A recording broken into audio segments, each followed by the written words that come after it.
to our debate on just transition in the world of work. We'll have time to discuss here, and I have to say we have the opportunity to discuss here, but also with people digitally connected. And we will have translation in English, French, German, Italian, Spanish, and Hungarian. So I hope all of you are able to communicate. And we as S&D Group, we are the party of work and workers. And this is why I'm very happy that Irache Garcia is here, our president, also for really opening this conference here together to set the frame, and then we can go into in-depth discussion later. We have a very elaborated also panel here later with interesting speakers. But first, Irache is here because she knows that this topic is so important for our group, and this is why you have the floor now. Let me start by thanking Gabi and the employment team for organizing this workshop. It is a timely discussion to be had because the world today is very different from the one we were born and grew up in. Technology, from AI to biotechnology, is not just changing how we work and organize our lives. It is revolutionary everything. And so we need to adapt and change. Yes, some things need to stay the same, our principle. This is something that we have to keep. We can adapt other issues, but our principles need to keep. For me, this is not a zero-sum game. The choice is clear. Either we manage this transition with solidarity, fairness, and justice, creating a new era of shared prosperity, or the market forces or their own will depend inequality and accelerate environmental collapse. In the end, we either all win or all lose. There is no middle ground. There is no planet B. The just transition is our opportunity to ensure that the necessary environmental and digital shifts lead to a fair, stronger society for all. This is why we call for a directive on just transition in the world of work to put people and communities first by ensuring timely information and consultation with the trade unions and workers concerning change to come. Transition always turns out better when they are planned and prepared, not when they come as a surprise. We want trade unions to have a real say in decisions about restructuring, retraining, and investment in the new green activities in their region. This ensures local knowledge shapes the future. I think that this is a very important question. And we also want to have a new quality jobs and not to transition into long-term unemployment.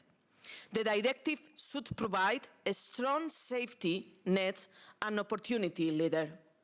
Workers who lose their jobs to the green transition must have a legal right to comprehensive retraining and upskilling for the new jobs, for example, renewable energy, circular economy, or digital services. Of course, this requires money.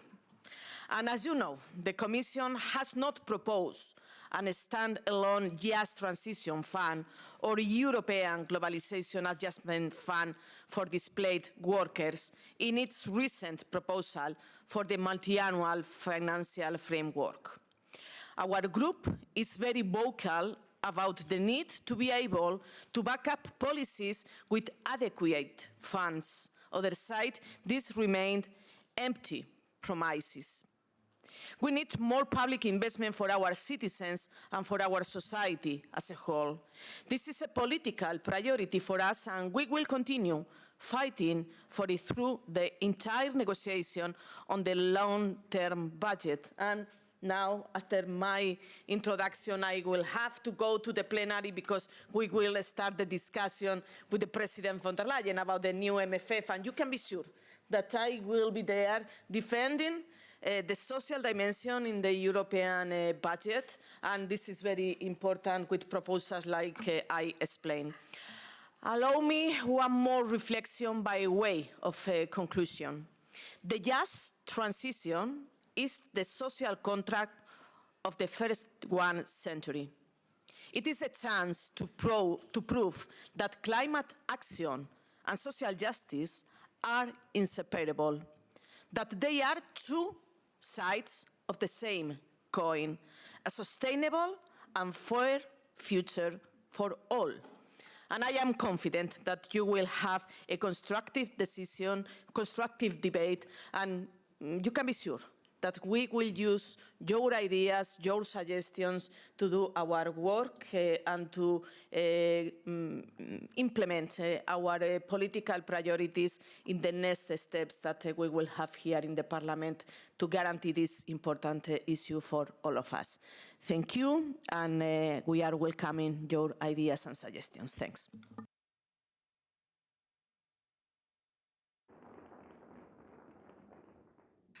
Thank you very much, Irache. We know how important also not only policies but resources are, especially in terms of just transition. So this debate today as a start and the debates in the next weeks and months to come will be essential, because if I go out to talk to workers, people hate the word just transition because they think it is a fake.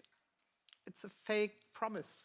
And we have to make sure, if we talk about it, what is our concept, what are the policies, the resources, the instrument to create it. And as you said, people want, in these transitions, they want to have a quality job afterwards. They don't want to have a transition in unemployment or in precarious or other forms of insecure work. And this is what we are working for together. So thanks a lot for coming here and opening this conference here and giving us also some impulse, some ideas for the debates that we are doing.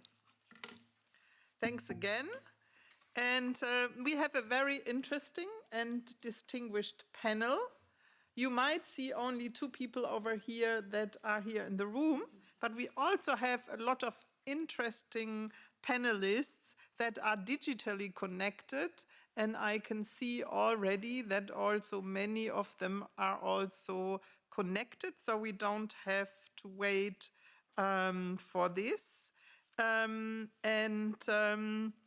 We will go into this debate by inputs from the different panelists, but I will make sure that we have enough time also for your questions, for your comments, for your remarks.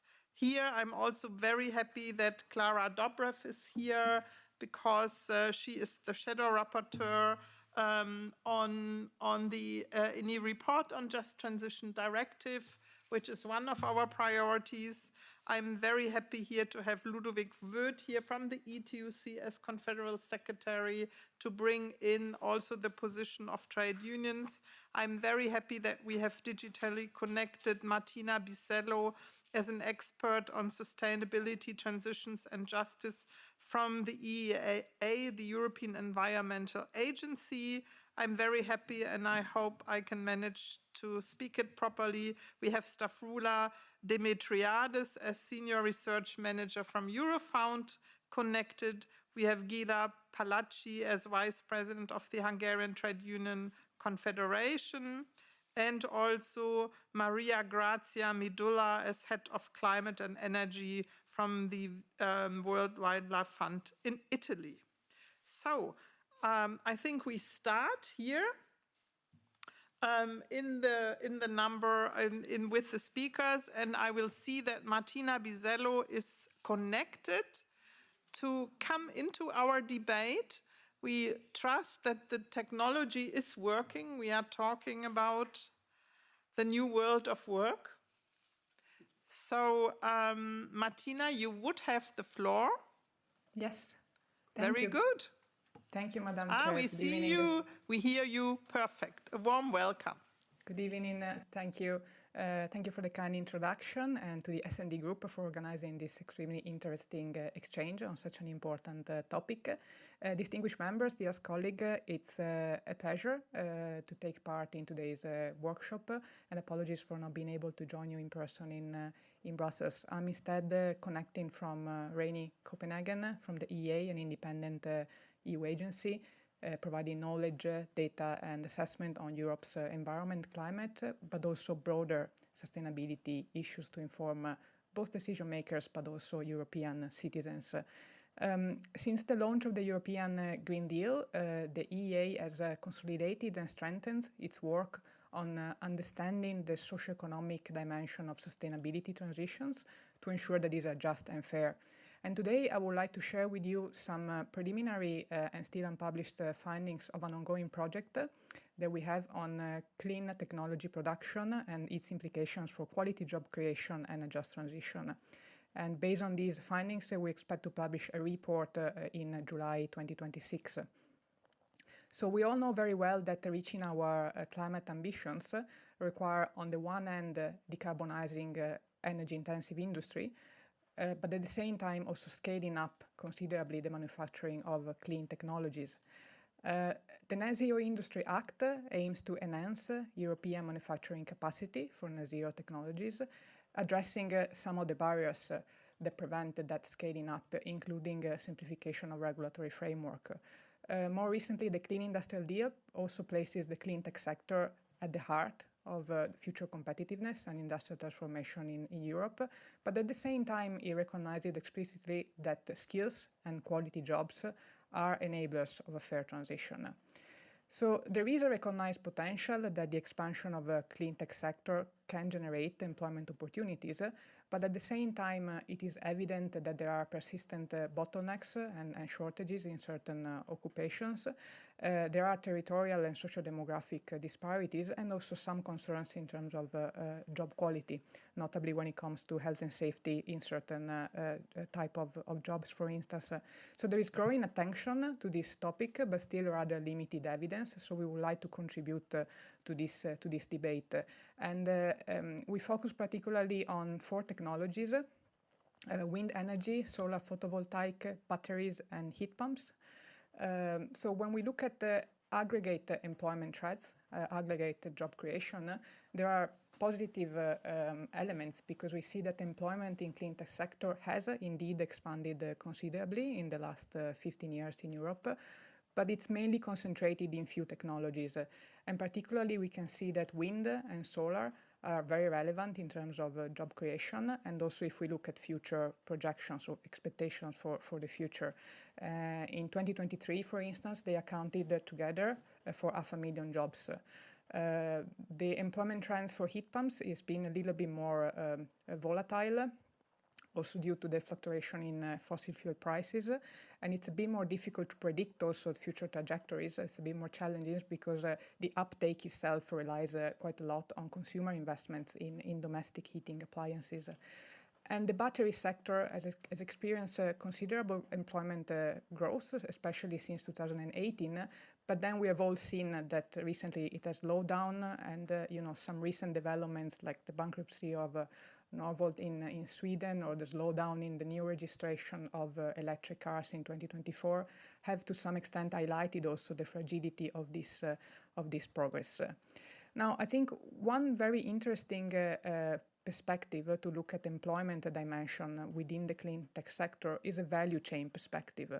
So where these jobs are created in the value chain. And currently is not really in the manufacturing sector, despite the EU ambition is to boost the manufacturing of clean tech. Currently, most of employment creation is actually concentrated in the operation value chain segment. So we're talking about jobs related to maintenance, energy, contracting and sales, or administration. And this is notably the case for wind energy and to a lesser extent also to solar PV, solar photovoltaic. In the case of wind, solar, it is also an emerging strong pillar, but operation value chain is still the primary contributor to employment creation. When it comes instead to solar photovoltaic, we can see that most of the jobs are concentrated in the construction sector. So jobs that are linked primarily to infrastructure work, site preparation or grid connection. And this is clearly driven by the continuous expansion of installation of PV capacities, while manufacturing is still limited and suffering from strong competition from China. The majority of jobs linked to heat pump are also in construction, reflecting clearly a labor-intensive installation of heat pumps in residential and commercial buildings. And then as for batteries, manufacturing capacity in the EU still remains limited, while China currently dominates the global market, accounting for 80% of global production. But there are some positive developments in employment in R&D, although numbers are still small. Now, when we look at geographical disparities, we can see that employment varies considerably across member states. We have Germany accounting for the largest workforce in the clean tech sector overall, leading in terms of job creation in solar, wind, and battery industries with actually a considerable margin. In solar and wind energy, we have other large member states like Spain, France, Poland, and Italy that are showing strong employment figures, and also smaller countries like notably Denmark, the one I'm based in, and the Netherlands that perform very well in terms of wind energy production and related employment figures. In the battery industry, while Germany is leading, it is followed by Poland and Hungary, so it's reflecting a growing importance of Eastern Europe as a hub for battery manufacturing. And in contrast, when we look at the heat pump sector, Mediterranean countries are leading. So we have Portugal, Spain, and Italy holding leading positions. Now, another aspect that I would like to emphasize regards the workforce composition. What does the workforce in clean tech sector look like? And if I may specifically focus on gender disparities on this occasion, because we know that the Net Zero Industry Act emphasizes the need to attract more women as well as young people to meet the growing demand for skilled labor into this new sector. But when we look actually at gender disparities in the workforce composition within these four clean technologies, we can see that women represent less than 1/4 of the total employment. So we are far away from parity.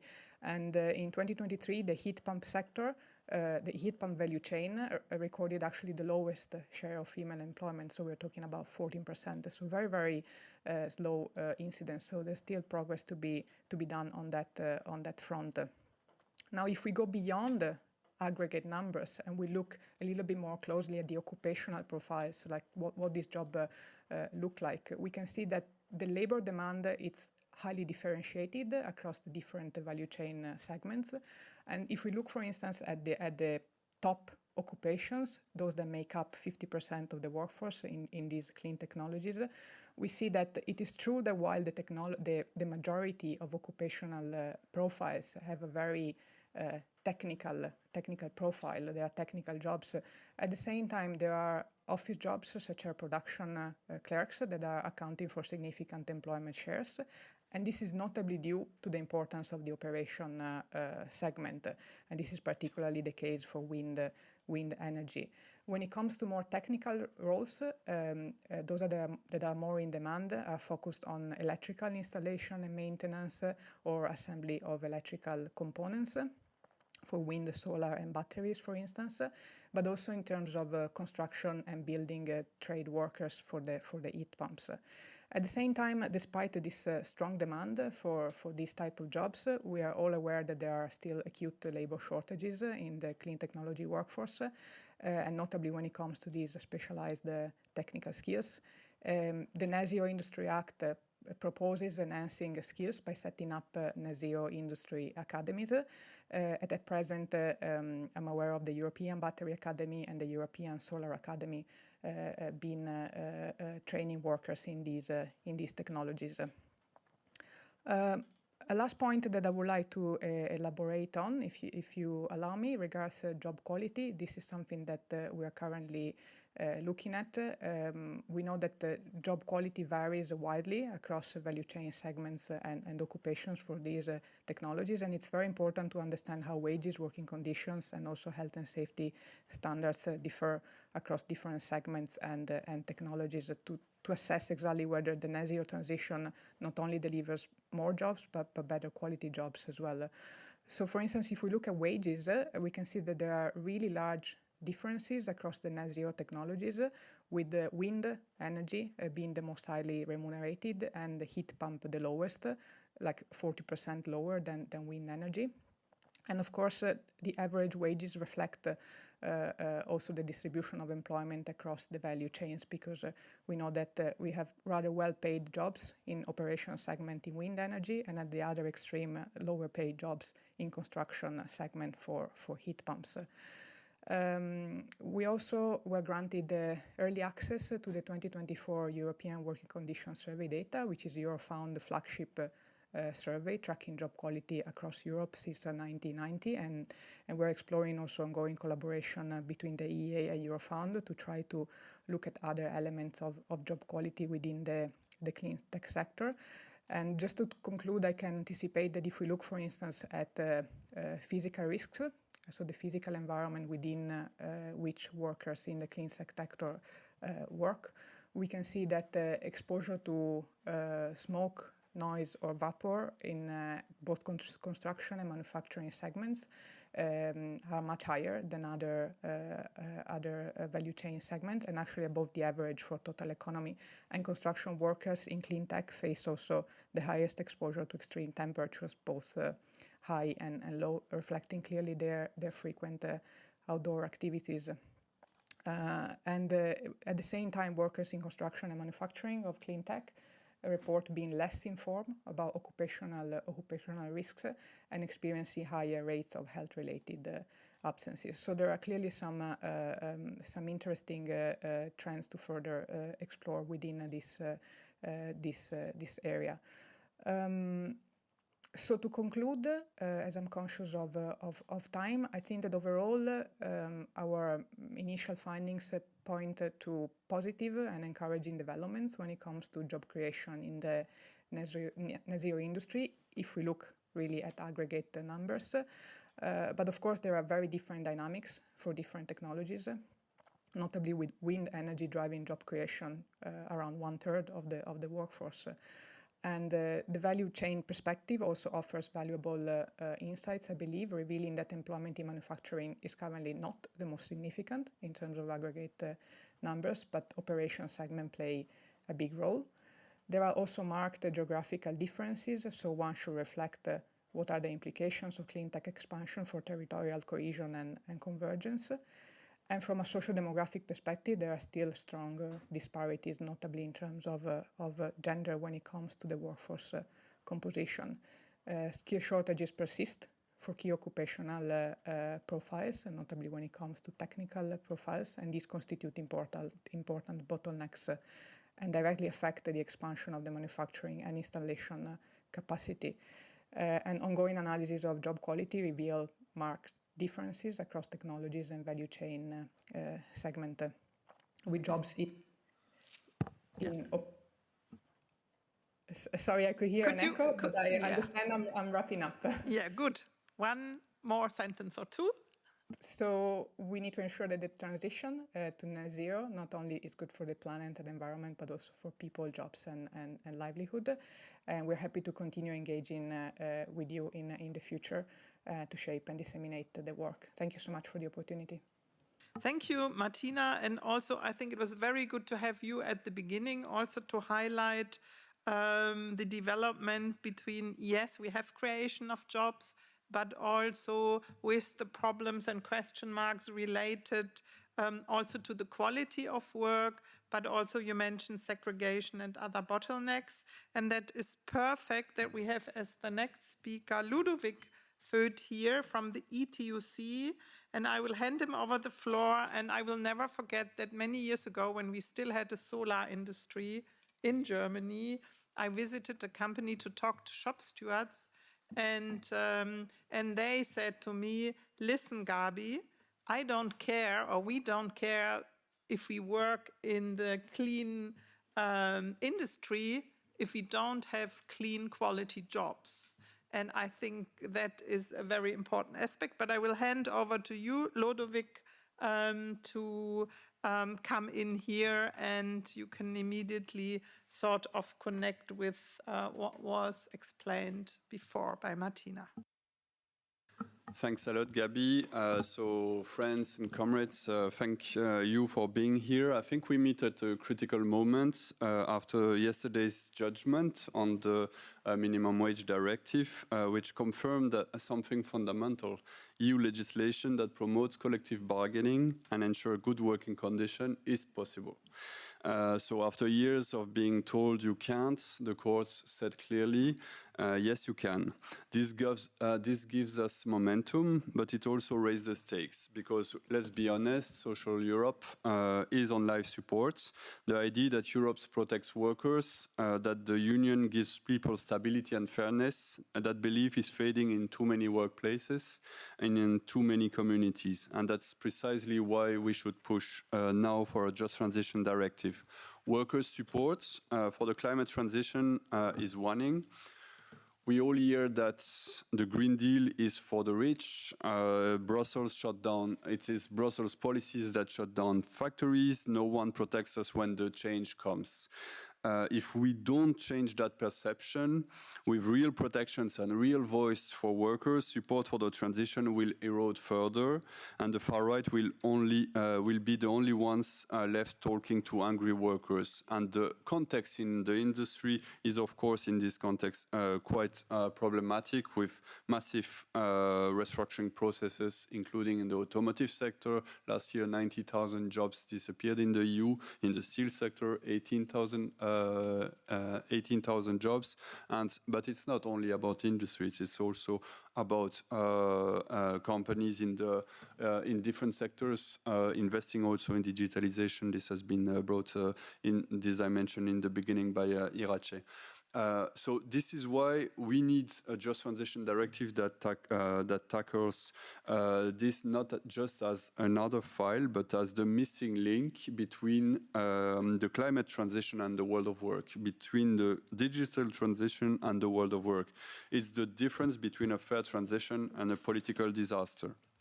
So what we need, just transition own initiative report to say. The first and most important thing for us, we need a clear call for binding legislation, a directive on the anticipation and management of change with social dialogue and collective bargaining as its core.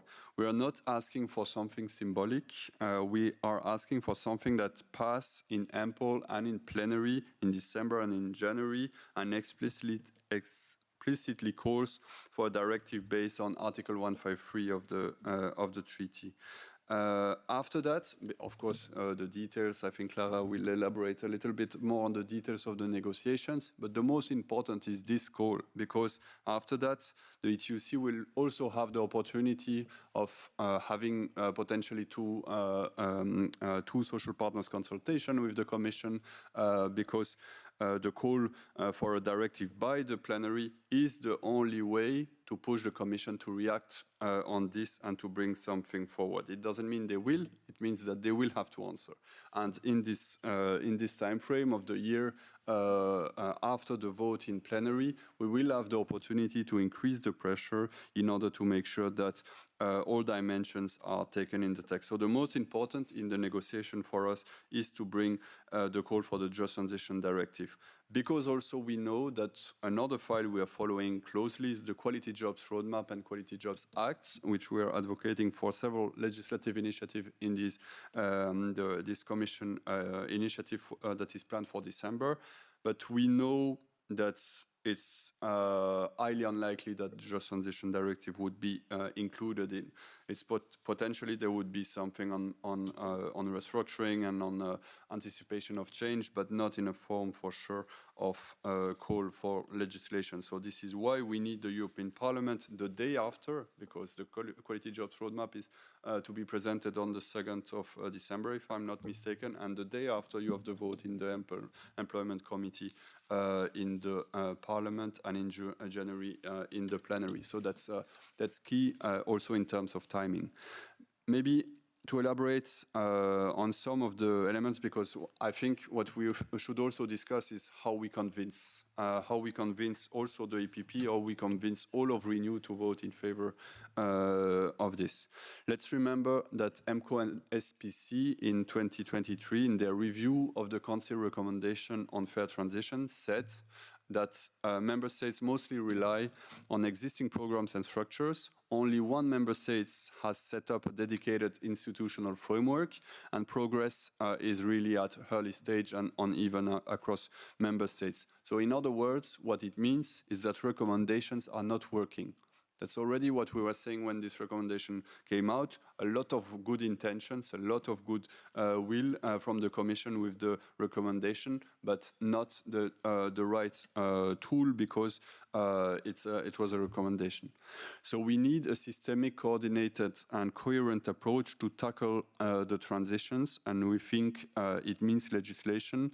What should be in this Just Transition Directive? For us, it should not be abstract discussion. It should be about tangible protections. It's first anticipation and management of change through early information, consultation, and negotiations. So meaning that we want to be before restructuring, before the disaster of restructuring for workers arrive. We want to be well earlier discussing with management what are their plans of decarbonation, what are their plans of investment in digitalization, and what will be the concrete consequence for the jobs in the company, and for the skills needed for the workers in the company, so that we can plan the transition for workers to show them that there's an alternative to restructuring, and that when restructuring has to happen, because it will of course stay as an option in some sectors, we need to have the guarantee that social protection kicks in, that we make sure that there's also strategies in order for workers to get in other sectors, in other jobs. This is crucial. We need also a Just Transition Directive to set national just transition strategies, mapping sectoral and regional impact, because we want a Just Transition Directive to also not be a European level wishful thinking initiative, but that it's rooted in every spaces and at sectoral level, that we have an industrial policy for quality jobs in every sectors, in every region, with good planning ahead. This needs, of course, a right to training. Also, we need to speak of the right to training for workers, because this is one of the biggest challenge. I spoke a lot about the restructuring first, but in order to also prepare workers for the jobs of the future, you need to speak about the right to training, because this is what makes also difficult to take the new jobs for workers. And to do that, we need an individual right to training, but we have to speak about the cost and the time barrier, because if people do not enter in training, it's because of cost and time barrier. So we have to speak about right to training during working time, and we have to speak about right to training free of cost. This is for us common sense measures that would really allow the transition to not be done against jobs. This is perhaps also important to bring in the discussion, is that when workers have to pay for training themselves, often while they leave the jobs where they are, participation also collapse, and it's not it's not leading to the transformation of the industries. So it's important that the money that would be put on the table, if Well, the money that you put, in fact, in anticipation of change and in reskilling is money that you don't put in employment protection. So it's even more effective. It's preparing, it's saving jobs, but in any case, it's even less costly than unemployment cost and the mitigation of the cost of the transition. Here, I would like to bring the argument of competitiveness, because I really think that if we're serious about speaking about competitiveness, the companies that anticipate the earlier will be the most competitive on the long term, because they are those who will be able to have the skilled workforce in 5 or 10 years. It is unmanageable to wait restructuring and then think that you will be able to hire new people that will be skilled. I think anticipation is also a business case argument. I would like also to bring the dimension of SMEs, because often it's, of course, the discussion on legislation is often also on that it's over complicated for SMEs, but we have also to speak about what SMEs will face in the next few years.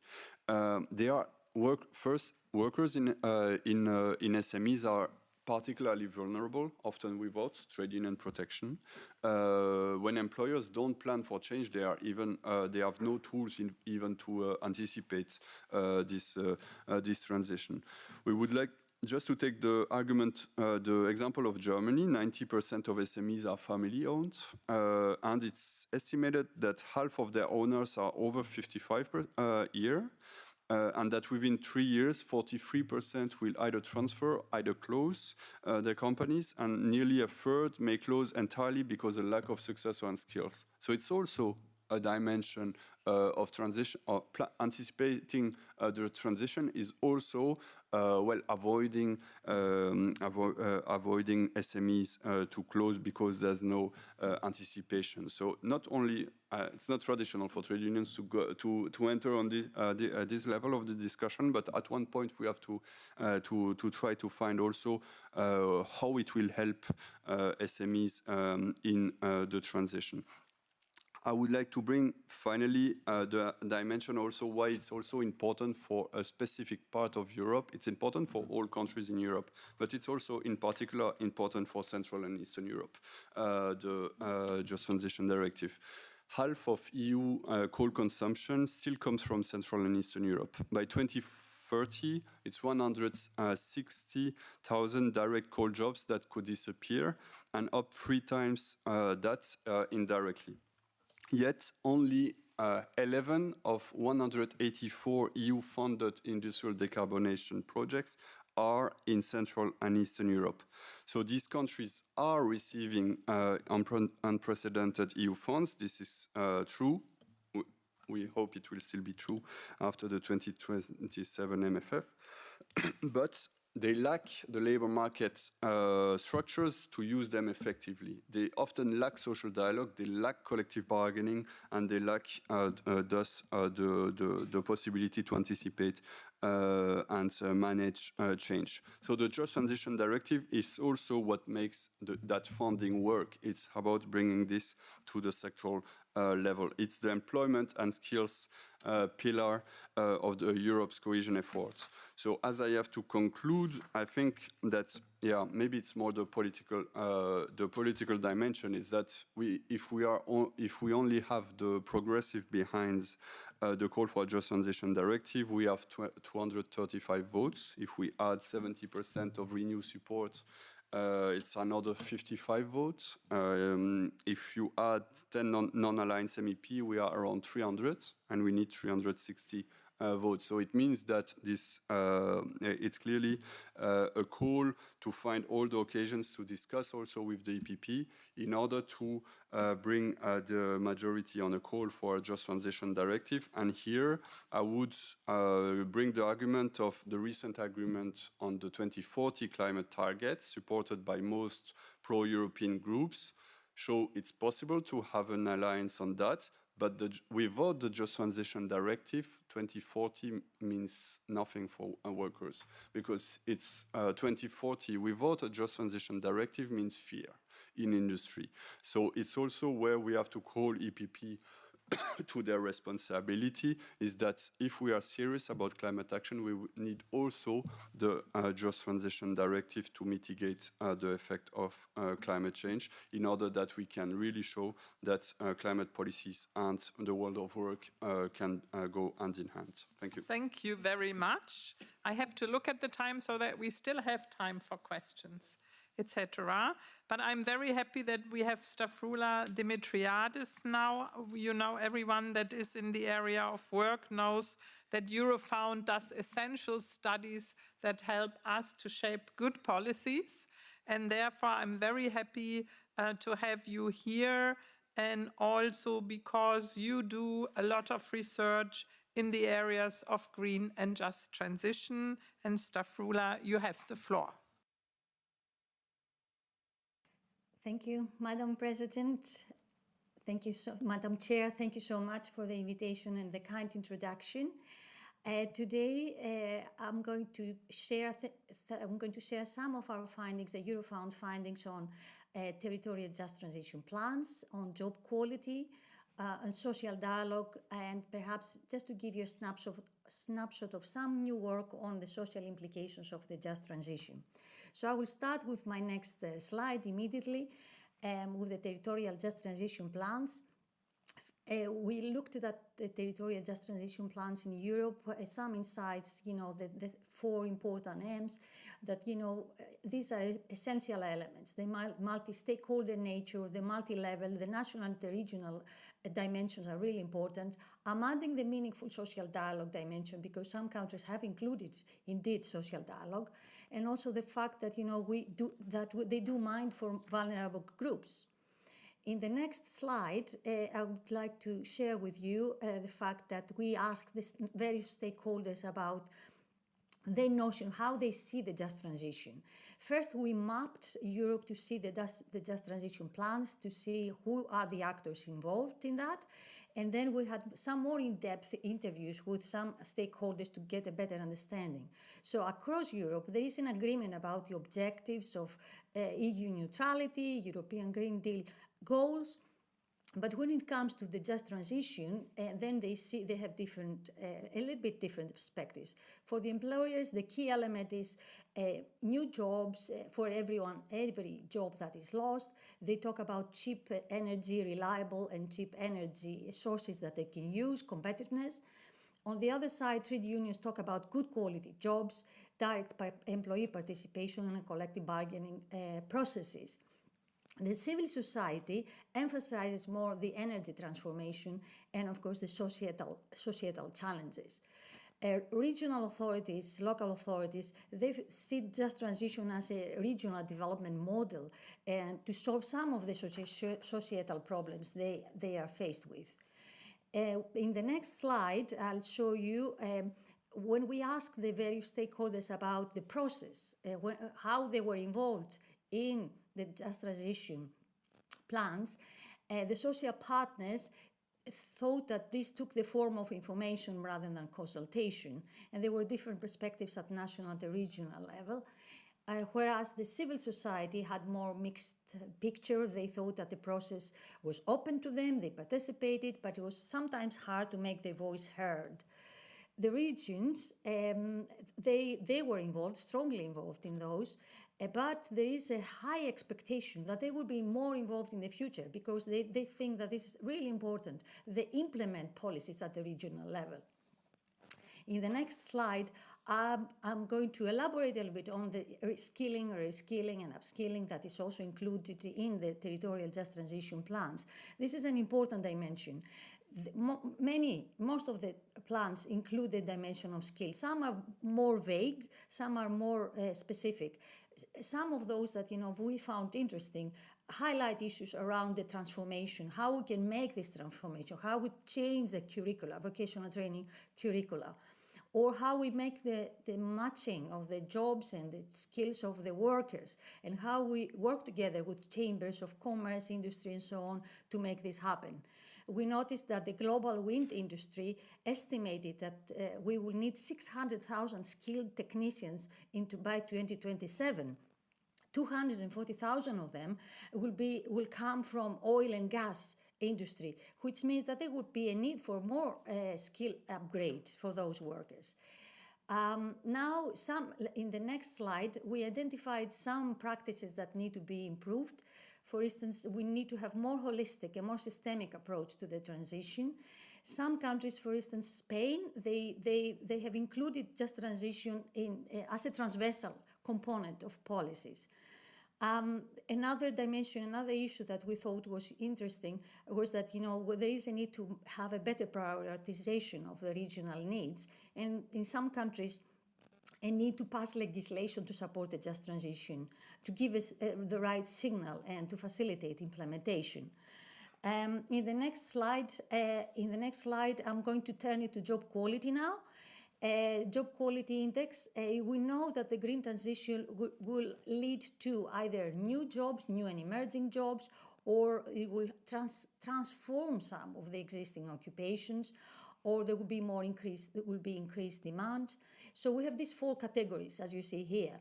So what we try to do at Eurofound is we used data on job demands and job resources and constructed this job quality index for measuring the job quality, which is based on whether workers are highly resourced or extremely strained.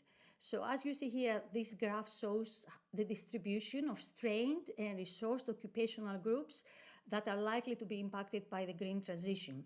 If you look at the new and emerging occupations, there you see a large number of workers. You see workers in the new and emerging occupations that are better resourced than workers in the last one, the bottom one, with the increased demands. So we need to take that into account when we are planning for the transition. In the next slide, we look at the greening impact in sectors. So look at, for instance, the green part, which is the greening the new and emerging jobs in the energy sector, in the motor vehicles, in the construction sector. So in the energy, we have 20% of workers that in those occupations, new and emerging. In the motor vehicles, it's about 17%. All those workers will need to be appropriately qualified and reskilled. So, and then in the next slide on job quality, we see, some sector variation. So we need to be mindful of that. In the transport sector, I took 2 examples, in the transport and the energy sector. In the transport sector, you have 41% of workers that are in strained jobs compared to 30% in the EU. Whereas in the energy sector, the situation is better, where you see 24% of workers being in strained jobs. And it fares well in most of the job resources dimension. So now the next slide, so there are sectoral occupational shifts, but some workers in some sectors are more vulnerable than others, like in agriculture, in fisheries, forestry, and so on. There are seasonal workers, migrants, or self-employed who are not always covered by collective agreements. So in the next slide, we look at the social dialogue dimension. We looked at the number of agreements that have been agreed at different levels. And as you can see here, we have the company level that is most common. Here there are examples. I'm not going to elaborate on those. There are some, for instance, in the Sanofi at the company level that has this anticipatory dimension included. In the Bosch mobility company, they have an agreement that increases the involvement of employees in the company's economic and strategic planning. In the next click, we have some practices, like we have identified good practices in various countries. Here are just some examples, for instance, in Italy, Belgium, and France. And in the next click, you will also have some elements about the EU-level social dialogue, where we have sectoral social dialogue committees looking into just transition. And we also identified the European Works Council's agreement in the Suez Group, where health and safety elements were included. Overall, there is less collective agreement on green transition, and we would like to see more of that in the future. So in the next slide, we need to see more collective bargaining on anticipating changes and negotiating, climate protocols, for instance. And I'm moving now towards my last, towards the end of my presentation. I understand this is the next slide on new work. This is a snapshot of an ongoing Eurofound work on social implications of just transition. We looked at policy measures to improve the energy efficiency of houses and also access to zero low emission mobility and transport. This is ongoing work. We haven't published this yet. So we try to see why do we miss some vulnerable groups through those policy measures. So some of the answers we have identified are related to the costs the upfront costs that these people have, the vulnerable groups, have to take. The processes is very often complex. There is this principle of first come, first served. So the budget is depleted before some of these vulnerable groups are able to apply. And then the renovated houses often become more expensive. Therefore, vulnerable groups, sometimes they are pushed out of the cities. So we will have a dual housing market if we don't take enough measures.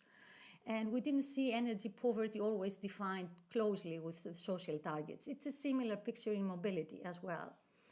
And I'm moving to the next slide, which is my last one.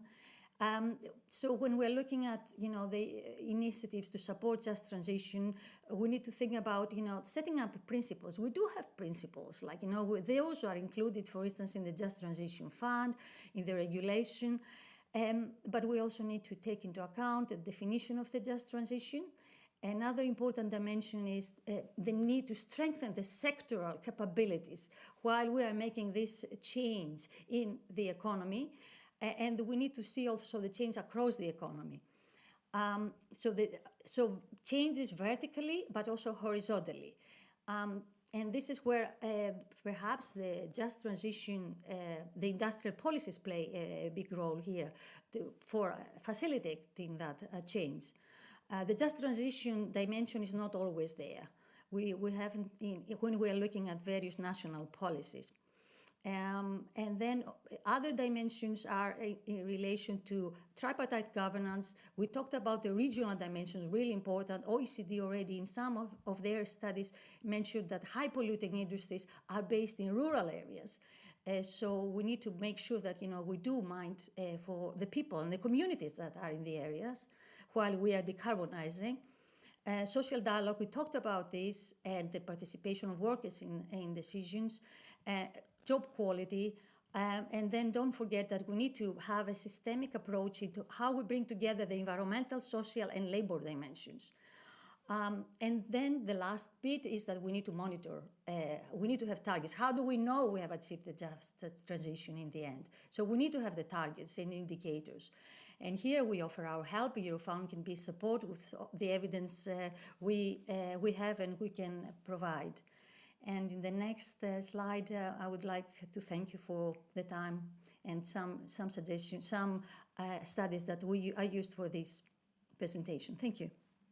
Thank you very much, Stafrula, and we definitely will come back to that. Thank you for this really coherent overview and also highlighting the practices also of just transition. I have now I think I don't know, Jula. Ah, I learned this. Jula, are you connected? From Hungary, as Vice President of the Hungarian Trade Union Confederation, and also having a lot of experience in the sector of building wood and building industry workers. And we just learned that the sectoral approach is very important. Yes, he is there. Good. Thank you very much. You have the floor. Yeah, thank you very much, and thank you for the opportunity to speak on behalf of the Hungarian workers. Firstly, I would like to emphasize that the goals of the EU are ambitious and noble goals, and supported by the trade unions, but there are fears that are arising with the changes that we can foresee. In Hungary, we have bitter experience in the past. We have gone through a massive deindustrialization after the fall of the Soviet-type regime, mostly affecting the mining and steel industry. Jobs disappeared overnight, real estate prices dropped to the ground, and whole communities become poor suddenly. These effects are still lingering in some cities and regions, and some damage seems unrepairable. Now, in Hungary, the automotive industry represents 20% of our export. It provides 150,000 jobs, and we have the largest combustion engine manufacturing plant in Europe. I think we can call that high exposure. And there is no real strategy as far as we can see how to manage the upcoming inevitable changes. The government's strategy is to shift the jobs from the automotive sector to the battery industry. Doesn't seem feasible. The number of jobs the battery sector will create is just a fracture we are going to lose as the traditional car manufacturing dismantles. And they are not the same jobs. Battery jobs have a bad reputation in our country because of their harmful nature, and companies not doing everything in their power to change this reputation, to say at least. Besides, we would like to see meaningful retraining, the upskilling of workers, more added value in our economy, not only a different opportunity for the unskilled. And the changes are already recognizable. The economy is stagnant, the production levels dropped, but the companies are keeping their workforce for now, luckily, because it's also very difficult to hire people. The labor market is very tricky and unpredictable at the moment. The latest victim of the changes is the Dunai Vasmű, the ironworks of Dunajváros, which is a city just a couple dozen kilometers south of Budapest, which is recently closed down after years of agony. Its demise was caused by multiple factors: global trends, energy prices, CO2 quota, the war in the Ukraine, and so on. But what is obvious now that those thousands who have lost their jobs will have a very difficult time to find a new one close to them. What we would need an adequate retraining strategy taking into consideration the regional effects as well, discussed with the social partners. And to be honest, social dialogue is not the strongest in Hungary. So I believe a meaningful European directive on just transition will be highly advantageous for Hungarian workers and social partners, just like the minimum wage directive is. And this will force our government to sit down with the social partners and negotiate about the anticipation and management of change, focusing on training and retraining, upskilling the current workforce, and preparing the new generations. Therefore, we, and I mean the Hungarian trade unions and workers, would highly appreciate if you, socialists and democrats, could achieve this goal together with other parties, of course, a good directive. And I have to say it, but I'm sorry to say this, but in this regard, we can entrust the European legislation more than our own legislation. So it's a really hot topic, and we cannot speak enough about it. And we just hope that European legislation, which is obligate for all countries, can better our chances for a just transition. Thank you very much, and we can assure you that we all do our best to achieve it. We had some technical problems with translation also because of the quality of the video, but I looked at all the people present and everyone understood your English perfectly well, and I think that helped a lot, and this is why I didn't interrupt. I would like immediately hand over also to Klára Dobrev, also from Hungary, and she's our shadow rapporteur here, and I can tell you she's fighting like hell to really get a meaningful agreement between the different political groups in the end for this directive, and I immediately hand over to you. Thank you very much. And I will try to summarize it very quickly. I'm really sorry, I'm not going to be optimistic. I'm going to be very pessimistic, but with a goal to give you a wake-up call. Ludovic used the word political disaster. And yes, I think that's what we are facing in the next few years. We are facing a political disaster because we are talking, we social democrats and progressives, about just transition. And the transition part of this sentence or this word is happening. The digital transition, the AI transition, and the whole climate change and what we do about it, it's happening. The biggest problem what we face is that this transition is everything, but not just.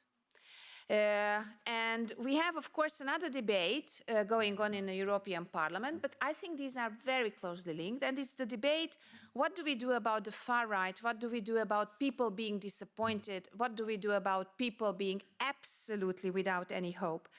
And the problem is that these things are connected. What people feel now, that the transition is happening in their lives. As Gyula told you just a few minutes before, 2,000 people lost their jobs within a year in a city which was living from this big company. And you have plenty of examples from the last 1-2 years about people losing their job, about people losing their knowledge to find a job and so on. And they do not get any help. And the problem is that it results that millions are not having any trust anymore in this economic and social model what we have put together after the Second World War. People are disappointed in democracy at the end of the day. So transition is happening, and it's not just. And because it's not just, people feel disappointed, people feel left behind. And of course, people do, after losing their faith, they do demand change at any cost. And sometimes it's difficult for them to realize that to whom they trust this change, the far right, is exactly the opposite, but trustworthy. And why I am telling you this? Because I'm upset. Because I had yesterday a shadow meeting on the just transition initiative. And what I'm seeing is that the right and the far right, so EPP and the far right parties, they seem to be, on a Titanic, ordering new and new songs and new, I don't know, liver and caviar or whatever to eat. They do like nothing happens. And I have sometimes the feeling that in their imagination, it's something like a 19th century world of Twist Oliver and the early capitalism. That everything is important, the big companies, the multinationals, the profit, just the people are not important for them. And that's what I see from every single day. So I hear the words twin transition, digital transition, and climate and economic transition. But unfortunately, I don't hear the word just transition enough, but I hear plenty time the word simplification, deregulation. I hear the word omnibus. I hear the word of competitiveness. And somehow all these words, simplification, deregulation, competitiveness, and whatever, it's always against the climate goals and against the social rights.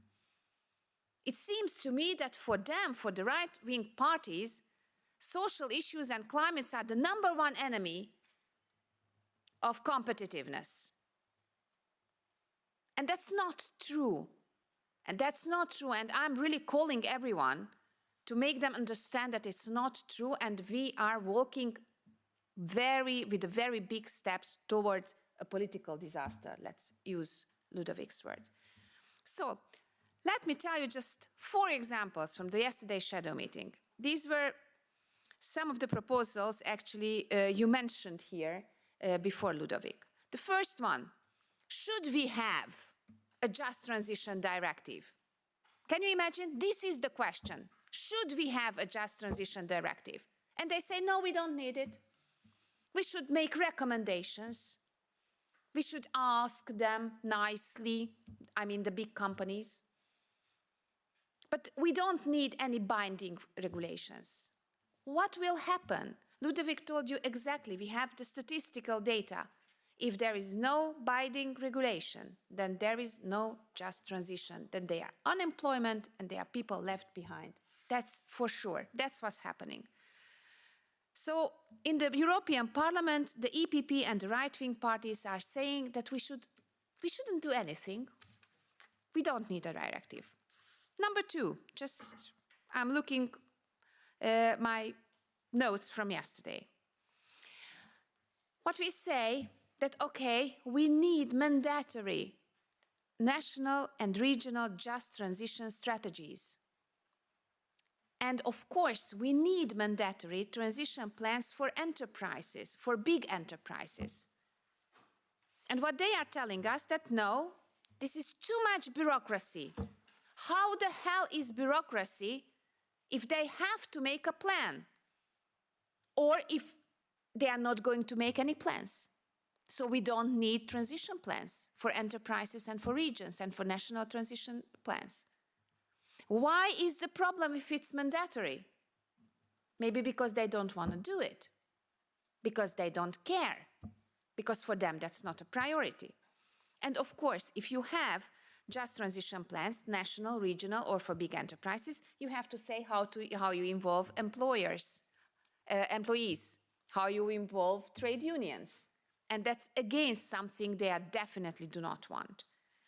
The third thing, we were talking about, you told Ludovic, and I'm just mentioning 4 things because then we are going to sit here until the end of today.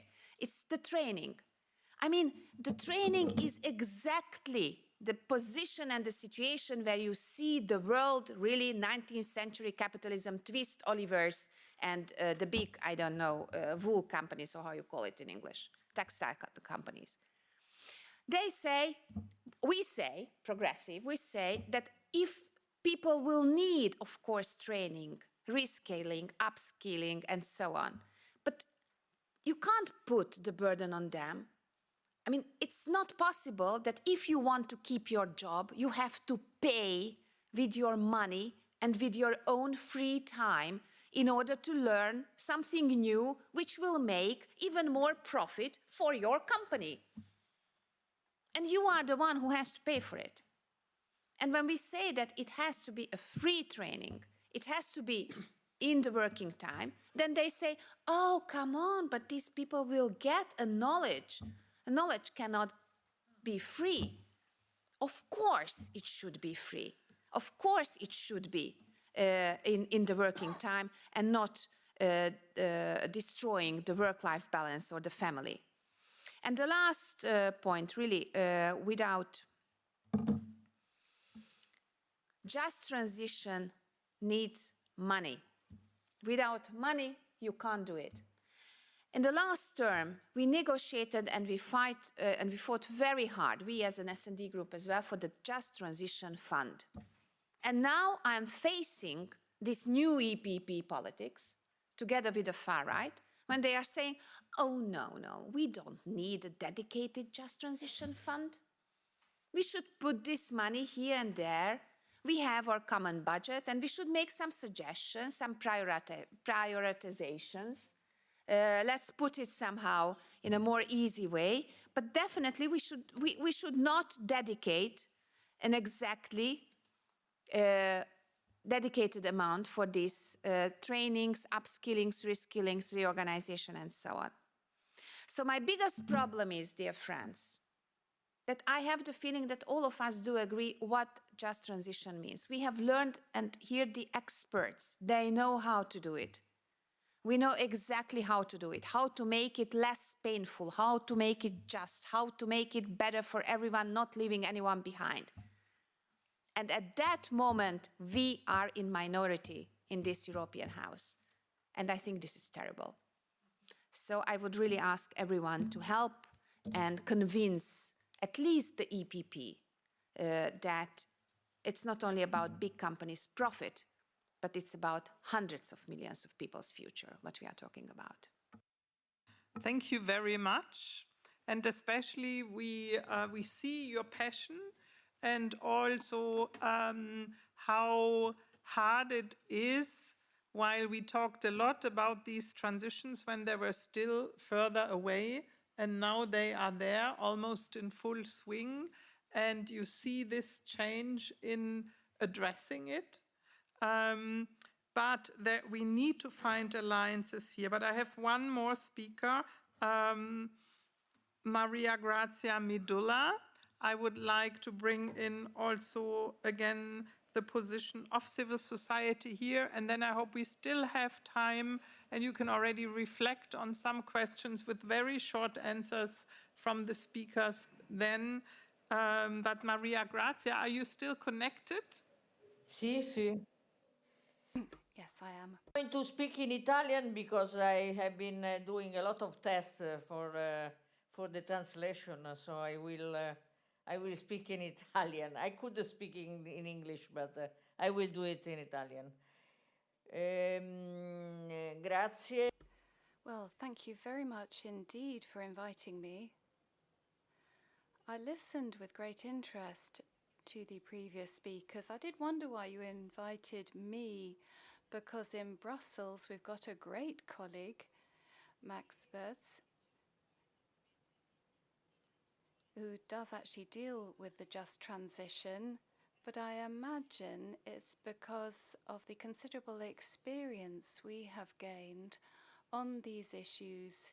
The first international meeting of WWF that we promoted together with a Catholic organization, FOXIV, goes back to 2016 in Rome, and the subject was the just transition. That was the subject. We had speakers from unions and from all over the world.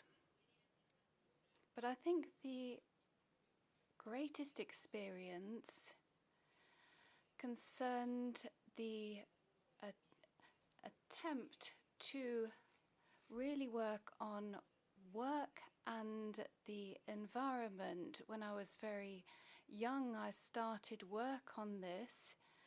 I worked in an organization called Democratic Medicine, and it was founded by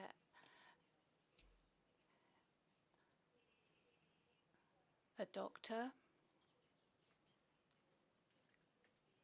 working in the labour field. And what we've tended to do is see labour as a sort of hostage, and attempts are made to block development and environmental transformation. But over the last few years, doing a lot of work, a lot of discussion, because alliances aren't built up just like this. They do require a lot of discussion, a lot of work. Now we've got a climate labour alliance made up of union and environmental representatives working in the automotive sector, which has been mentioned before. I would like to just add something.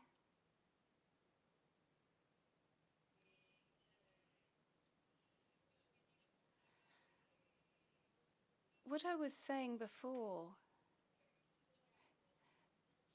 is that in the automotive sector, we've seen a failure to anticipate transition, as Ludovic was saying.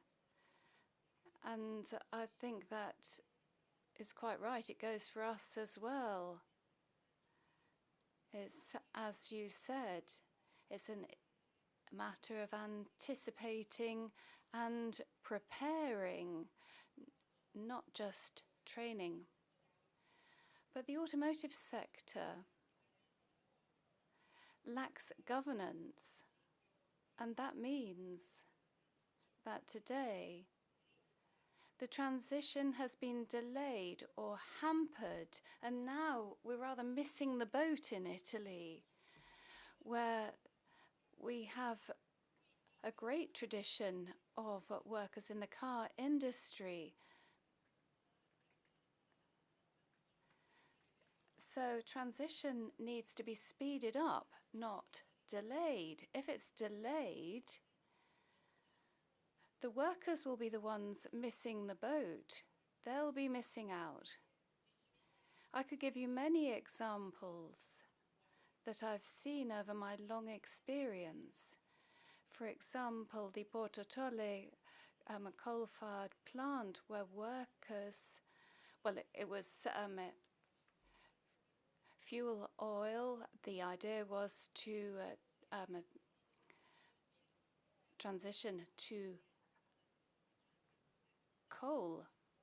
Then it turned out that that didn't suit, and this plant just closed. We want to stop this sort of thing happening. I mean, a directive isn't enough, because I think the point where not enough light has been shed is the issue of governance. There isn't capacity and will to do this. And even if the company has the best possible intentions, even if the workers have the best intentions, if there isn't someone there who makes sure that things happen, things won't happen. Things will go wrong. And that's really the message I wanted to get across. To give it to you. Thank you. But I just would like to add for the speaker that came before me. Yes, transition is happening, but transition is not happening with in a clever way. It's not happening because it is a choice by everybody. The big problem is that they are putting a lot of obstacles to transition, and that's why it is also not just. Thank you. Not just. Yeah, thank you very much, Maria Grazia Midola, because I think it refers very well to this. Can we have a transition that also, as Ludovic said, improves competitiveness if it's done in such an anarchic way? Sorry to put it like that. And not reflected. A company that doesn't anticipate change normally doesn't exist in 5 or 10 years. So they anyway have to do it. That is part if you want to keep your competitiveness. And that refers not only to new trends, technologies, but also to your workers, to the skills they have and the skills you need in the future. But I am in a very difficult situation now. As a moderator that had no say in the concept and having so many interesting speakers here, that I have to say we don't have the time for questions, except I would have 2, 3 very short, very precise, real questions, and we would see who is the best to answer it. That is, I'm very sorry about this, the only opportunity I can offer at the moment. So, is here someone that says, wow, I have a burning question I want to ask to one of the speakers? Here is your opportunity. But I think, indeed, we had a lot of insight, a lot of food for thought.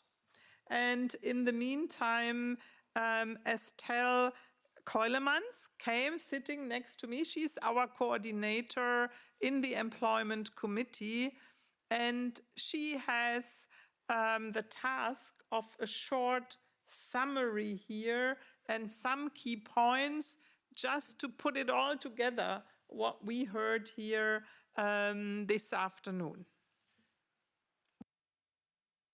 Thank you, Gabi. If I may, I will speak to French. Maybe it's always easier for me. Yeah. Donc voilà, en tout cas, merci. Thank you very much to the group for having organised today's event. We're moving towards the phase where we build this report for the just transition. Now, we've talked about this in a more general way in the debates this afternoon. If we want the transition to be an opportunity, we have to take into account that it can also be a risk, and we have to bear in mind those risks. So there's a risk in terms of competitiveness. We see more and more sectors linked to this transition, construction, for example, that are finding shortages. So there is a real challenge if we want to make this challenge into a real opportunity, into something positive for Europe. I think what we want, and this has been said by the different speakers, is there's a lot of work. It's almost a draft directive, really, to try and build our work for the future. What we want is a just, fair transition based on real rights. So, right to training, for example. We want to have better protection for jobs. We want to help people who have to deal with restructuring in companies, better informed, better consultation to help when there are job losses, and offer a safety net, really. That all of that is extremely important, having a mechanism in place, and that's really, I think, where the Achilles heel is for the moment. When we look at the MFF, there are EGFs, so the Globalization Adjustment Fund, the shore mechanism. A lot of this is disappearing when we're going to need it more than ever. So I think this is something important to recall in this direction. Now, I don't really want to go on at too much length here. I know we have a limited time. So Clara is there. She's working hard as a shadow here. We have given Renew the role as rapporteur, which might seem strange, but I think it's important. Jana Thum is the Renew coordinator in the EMPL committee, who'll be the rapporteur there. And when we were talking about how we would divide up the files and the report, she said, in my country, Estelle, there is a lot of job losses due to this globalization, due to this digital transition. There are people who are losing their jobs, and they're not turning to the extreme right, but they're going towards pro-Putin parties. So Jana Thum is very much committed to working to help protect workers facing these different transitions. So it's the green transition, the digital transition, but also the necessary reindustrialization of Europe. So the work is still in its infancy. I hope we will organize another event soon so that we can continue to follow this work. It's something which is really key. Thank you. Thank you very much. And thank you to all the speakers.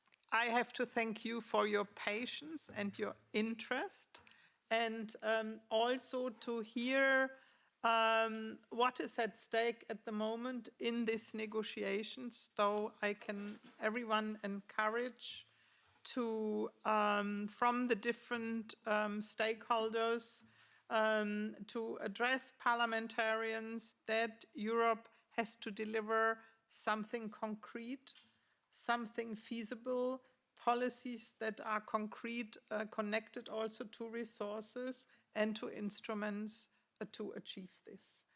And in this sense, I thank you all very much. I will also not give Ludovic again the floor, but I will close this meeting. I want to thank the Secretariat and everyone that prepared this event, and we will continue debating, we will continue fighting, and Clara, this topic is too important to let it go, and we have to push as much as possible, because millions of workers are looking, they would like to believe in a just transition. They see the transition happening in their companies, around them, but also very clear that if we want to have a stable democracy also in the future, we also have to deliver policies to shape these transitions in a fair way. And this is what we are doing and what you are all doing in your different jobs that you are doing. So thank you very much, and thanks to the interpreters. Also sorry that the technology was not working, but that's how it often is. We are talking about the modern world of work, but sometimes then when we are digitally connecting, it's not working. But anyway, thanks and good evening.